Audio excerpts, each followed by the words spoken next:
a message. I wanted to say I, but I quickly corrected myself. We have a message for you today. And our message is that marriage is not a competition. Your spouse is not your competitor. He compliments you, she compliments you. Like my husband here, he compliments me, I compliment him. Am I saying the right thing? Exactly. There is something on the inside of her that I do not have, and there is something on the inside of me that she doesn't have. That is why God, in His infinite mercy and being a master planner, brought us together to accomplish a particular purpose. Marriage is not a competition. I still repeat that. You see, when we talk about domestic abuse, violence these days, is because couples have forgotten this fact. They now see each other as competitors, especially if the woman happens to be up there on the social cadre, either financially or just being heard. The man feels threatened. The man feels insecure. And then he wants to show I am the man. The competition is there. But if you know that she is complimenting you, there'll be no need for all those things. For instance, I'm a good writer. I can write volumes. If you go to my Facebook wall, you will see I write a lot. But you know what? If you read any of my posts and discover there are errors there, just know that my husband did not read through. That's true.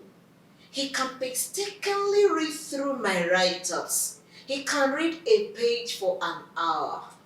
Excuse me? Did I just hear 1 hour, one page? Sorry. Did you hear that? Maybe that's an exaggeration, but what I'm saying is that he can read through. He can check the errors. He'll make sure that it comes out clean and perfect. Mine is to write and go. What if he's not there to compliment me? Certainly there will be errors. Certainly there will be errors. Like I did say, there is a reason why God has brought you together. So understand that there is something that you lack. That is a kind of deficiency in you that God has deposited in that woman or in that man that you call your spouse. Except if you picked her or him somewhere and God was not involved. But if God was truly involved, I tell you, there is something that God has put there which you lack, which you will certainly experience when two of you come together. And I repeat, you may not experience that perfection or that perfect unit until two of you complement one another. I remember something else. I don't take risks. In fact, I must be sure that this floor will not, cave in before I march on it. But my husband can jump. He can take risks. So I need his motivation.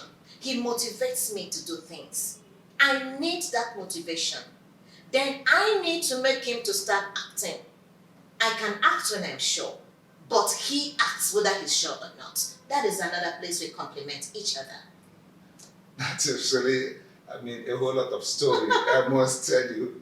Because there are moments I will talk, I will press, before she gets up to do anything, she wants to be sure, what if? I've had so many what ifs. What if? And what if it works? For her, it's what if it doesn't work. But on her part, what if it works? Exactly. So it takes time to get her up doing something. Exactly. What if it works? What if it doesn't work? We complement each other. We find a balance. And just before we cap it up, remember we are talking that marriage is not a competition. I'm sorry to say this. Permission from him. When we got married, my salary was more than 2 times his own. But it did not in any way cause a problem between us. It rather brought us closer together. How were you able to manage your wife earning more than you, sir? Wow. This question is taking us 20 years back. What do I mean by that? When we are courting, I so much dreaded to hear the question, how much is your salary? Because it was actually nothing to write home about. So, but somewhere along the line, the question came like a bombshell and I could not escape it because I couldn't tell her lie. I told her that her salary was far bigger than what mine was. And she simply said, well, let's continue. And we continued. But then, I must tell you something. Her salary, though far bigger than mine, she would bring a whole packet like this in an envelope after removing her tithe, she will hand it over to me. So I was in charge of dispensing the fund. But let me tell us something. That thing really worked, and it's helping us till today that nobody owns any money in the house. Somewhere along the line, because of child upbringing and several other challenges, she stopped working, she was not earning anything. So I couldn't hold back any dime. Why? Because that was wicked of me to hold back when she released everything. That is it. Marriage is not a competition. You are there to compliment him, he's there to compliment you, or her, as the case may be. Yeah. Stop competing. Marriage is actually sweet. On a lighter note, he still compliments me, he's dull. I am still growing. And God knows, if there are things up there to pick, he goes to pick them. If there are things on the floor, I am closer to the floor, so I do the picking. But they are all means of complimenting each other. Learn to compliment your spouse. Not to worry, I am there to help her grow. And she's growing at a very fast rate. Thank you very much. Thank you. You've gotten our message. Marriage is not a competition. Exactly. Bless you. Bye-bye.